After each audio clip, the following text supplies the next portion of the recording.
Hi guys, so I have this meat here. So what I'm going to do is I'm going to marinate it with any lime or citrus drink, really, to break down the meat. So make sure that you're marinating it in a glass. More so if you're using anything citrus or anything vinegar, make sure that you're cooking it or marinating it in a glass as opposed to stainless steel. Sorry guys, I'm panting here. Okay, so we're gonna, I'm opening the 7-Up here. I'm gonna be placing that meat. Okay, so that's gonna be directed to this glass here, and I'm going to be I'm gonna wash my hands. Let me stop.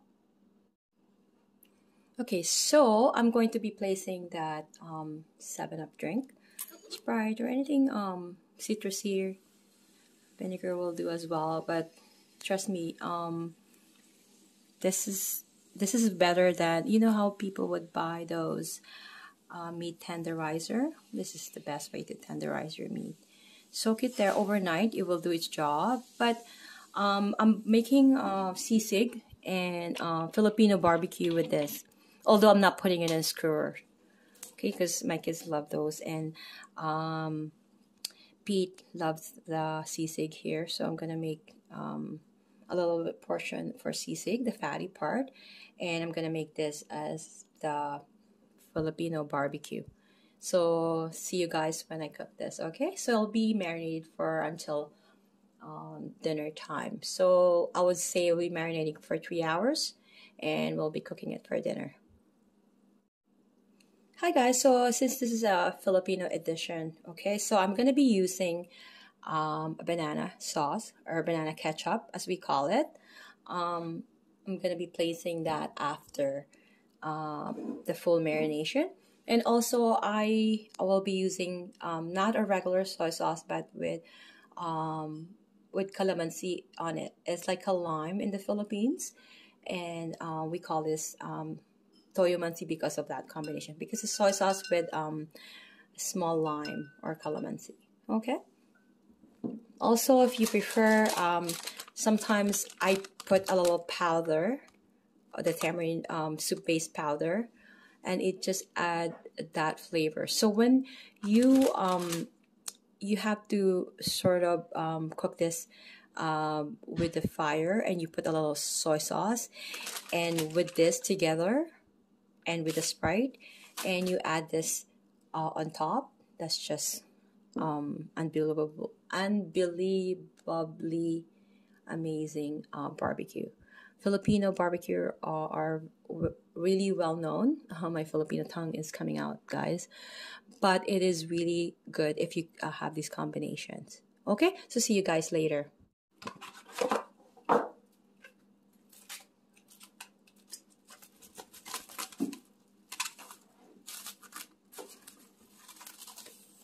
So making sure that when you put it back on the fridge, that it's not going to spill, okay? It's not going to contaminate your fridge, okay? And oops, it's already spilling.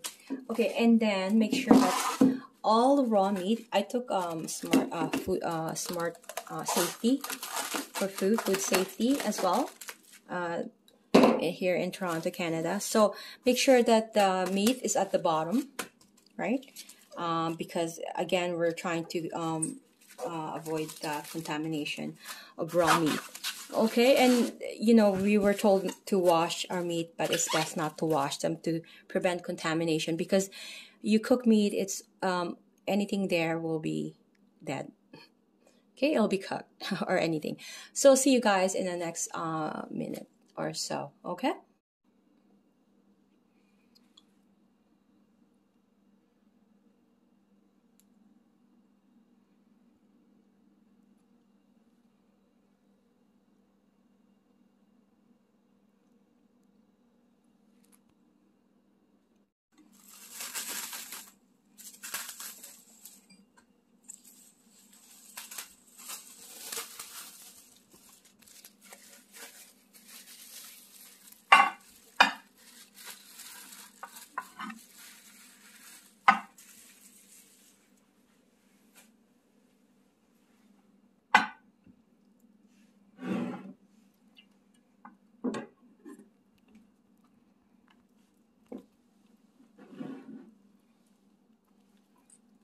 Ooh, that's gonna be tough, right? Because of the bone part.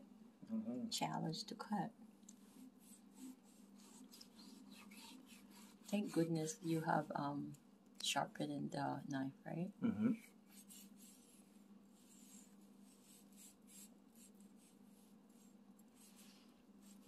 Ay, punyeta. I forgot again. It's supposed to be this way. I'm learning now all the tricks, how to do videos from the pro.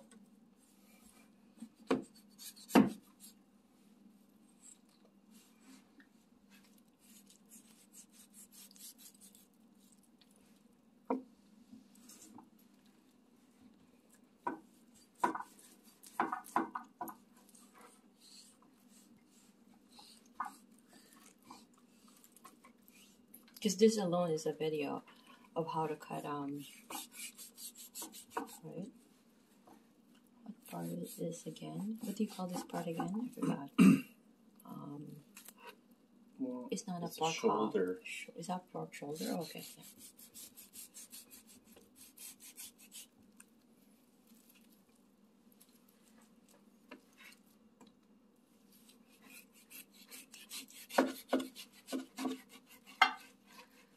Yeah. It's like it keeps moving.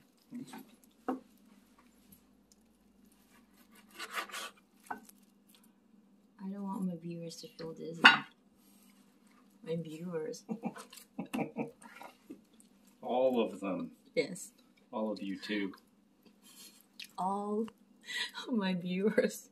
Part of it for me.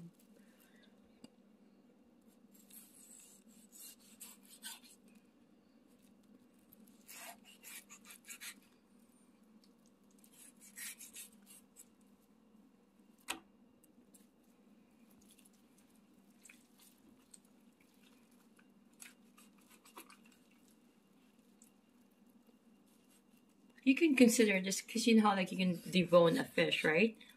This is deboning a meat. Mm-hmm. So I'll do a separate video on this.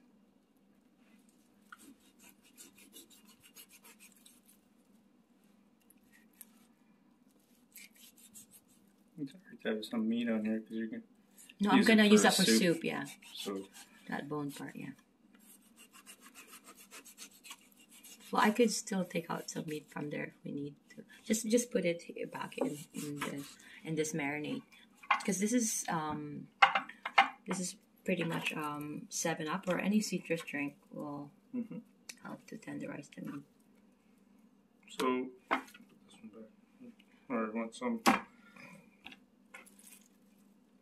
I was hoping we could slice it too, but we'll do that some other time, right? Okay. This one? Yeah. You just put it back.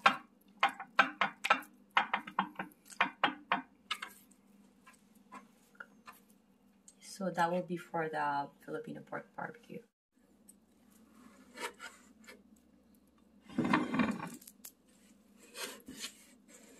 So this is for the sisig.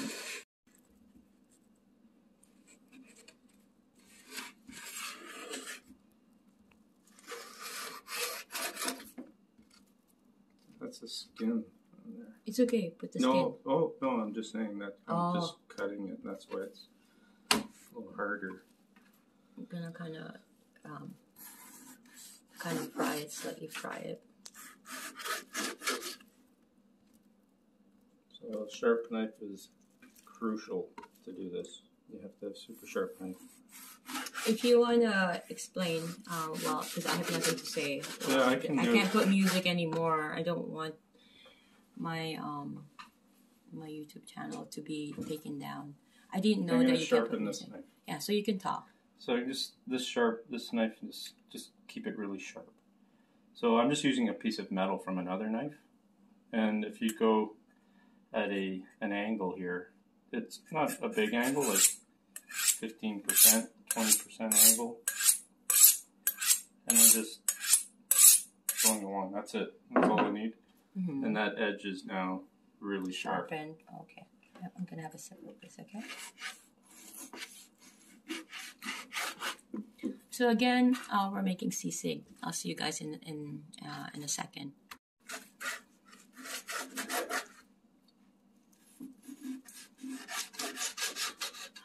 So originally, traditionally, back in the Philippines, we would use the face of the pig, okay, including the platysma.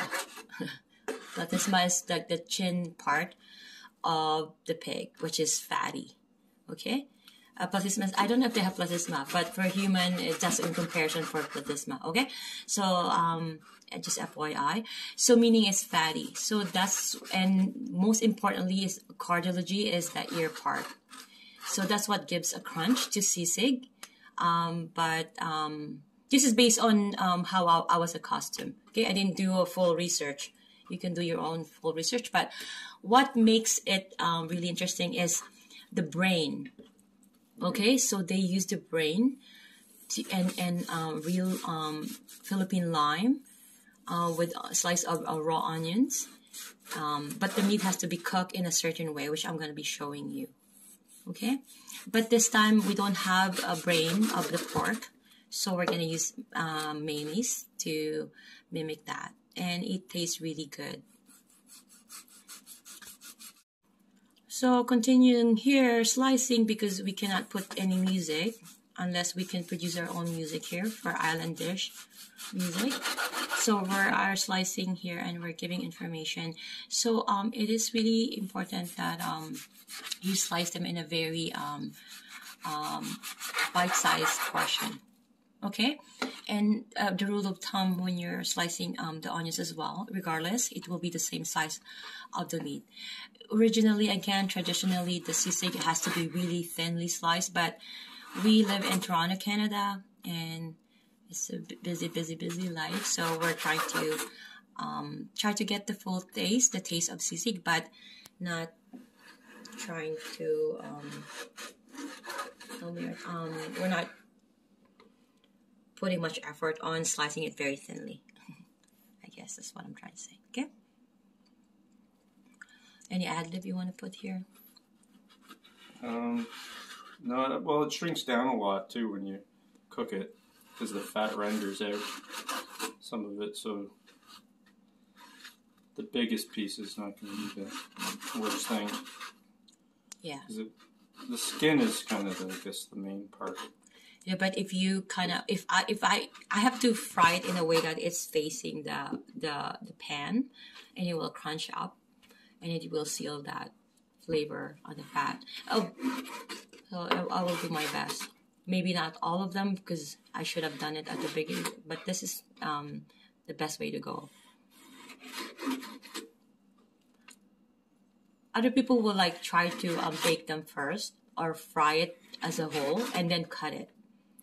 Right? It depends. It's up to you. It's entirely up to you. But again, traditionally, the sisig is more so like really roasting it with fire, grilling it, right? Like fresh from, how do you call it? Devouring that that meat and turning it into sisig straight to where the fire and roasting it there and there. It's very freshly done. Okay, that's traditionally. Okay, so that's all done here. Okay, so look at those fatty pieces, which is going to be beat